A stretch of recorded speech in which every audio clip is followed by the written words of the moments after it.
Alright, so today I want to talk about an opening that I genuinely love playing as black.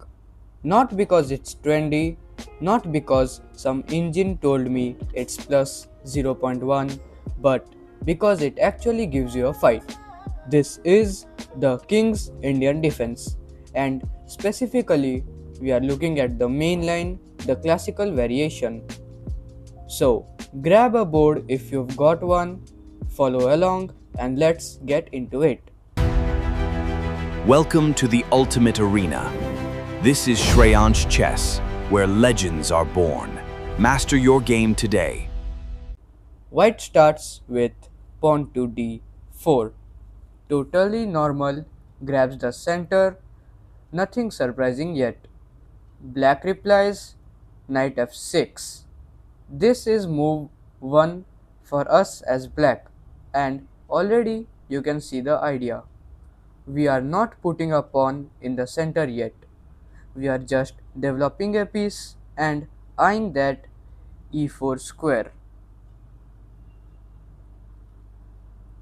White then plays pawn to c4, supporting the center even more, building what's called a big center.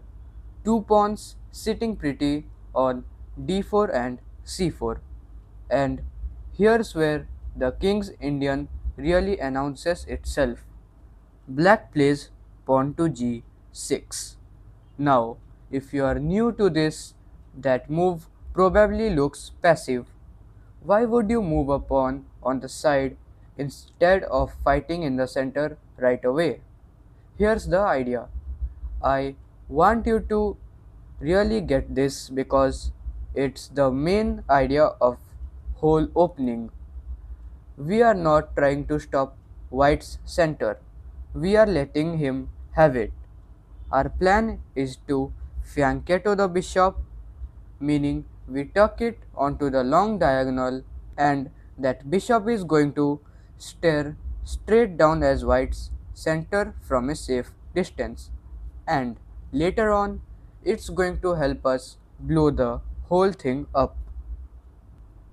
White continues developing knight to c3, and black follows up with bishop to g7.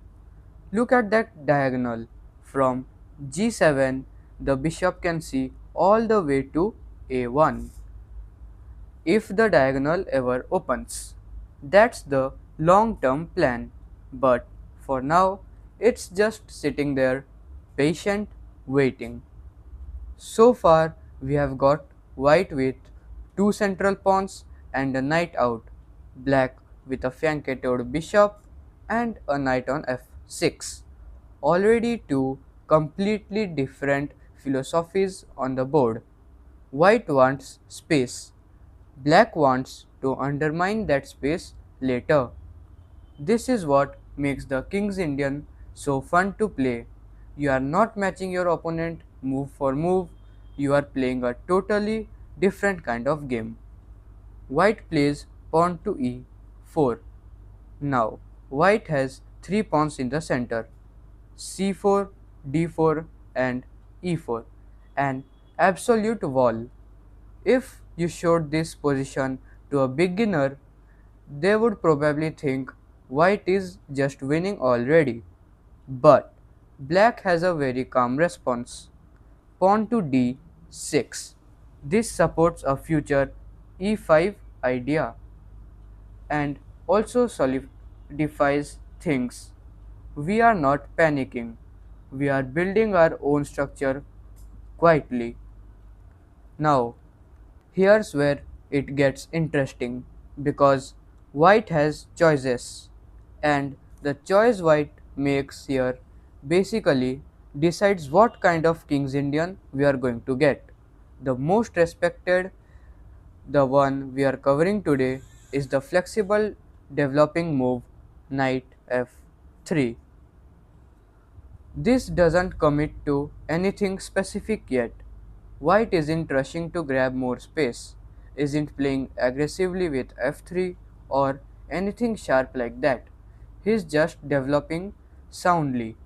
And because of that flexibility, this has become known as the main line of the entire opening. Black responds the way we always want to in this position. Castle king side. Get the king safe, connect the rooks, and get ready for the fight that's coming. White plays bishop e2. Another quite developing move, again keeping his options open about where exactly his pawns are going to sit. And now we arrive at the position that defines this whole opening. The moment black has been preparing for since move 3. Black plays pawn to e5. Is it. This is the entire point of everything we have done so far.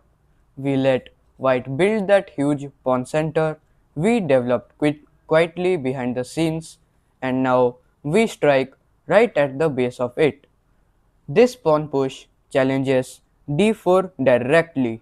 White castles kingside as well, knight from b8 to c6, adding more pressure on that d4 pawn. And now white has a decision to make that genuinely shapes the rest of the game.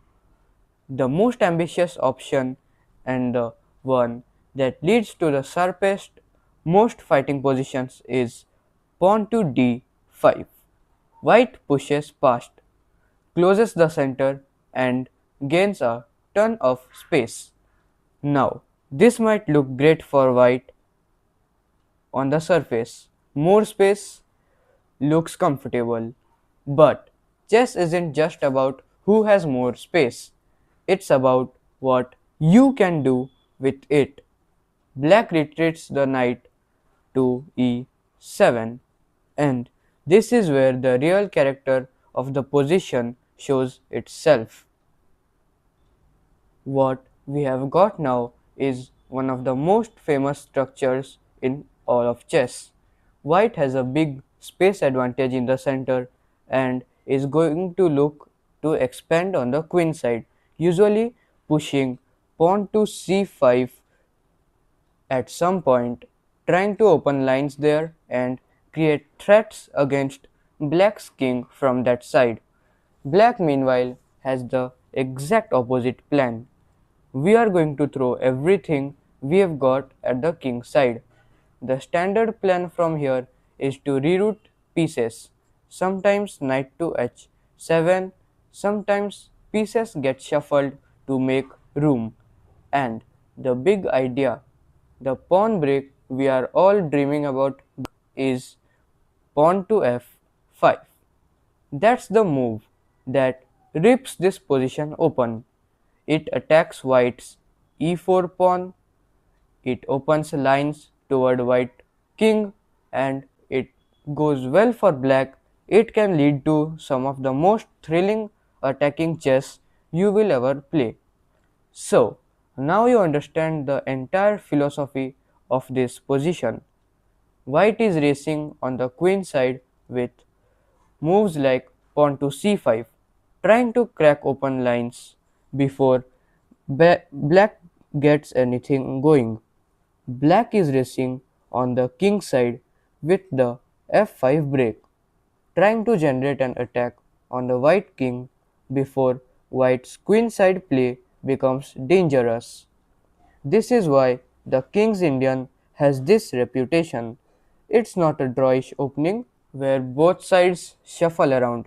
It's a fight from move 1, and both sides know exactly what they are trying to do. It's just a question of who does it better and who does it faster. And that bishop on g7 we talked about back at move 3, it's been sitting there this whole time, patiently waiting, and once those central pawns start trading off, or the position opens up even slightly, that bishop suddenly becomes one of the powerful pieces on the board. That's the beauty of this opening. Every piece you developed early has a purpose later. Nothing has wasted. Now, look, I know some of you are watching this thinking, alright, this sounds great, but What happens if white doesn't push pawn to d5? What if white trades on e5 instead, or plays something quieter like bishop to e3? Those are completely valid questions, and honestly, they deserve their own video because each one leads to a genuinely different type of middle game. But if you are picking up the King's Indian for the first time, this is the position you need to understand first. Once you know how this race works, how the plans on both sides actually function, everything else in this opening starts to make a lot of sense. If this kind of breakdown is useful to you, hit that subscribe button because honestly, this channel is going to be full of stuff like this. Real lines, real plans, no fluff. Just chess that actually helps you understand what you are doing on the board instead of just memorizing moves you don't understand. Drop a comment and let me know if you want the next video to cover what happens when white avoids this whole structure entirely because there's a lot to say there too. Thanks for watching and I'll see you in the next one.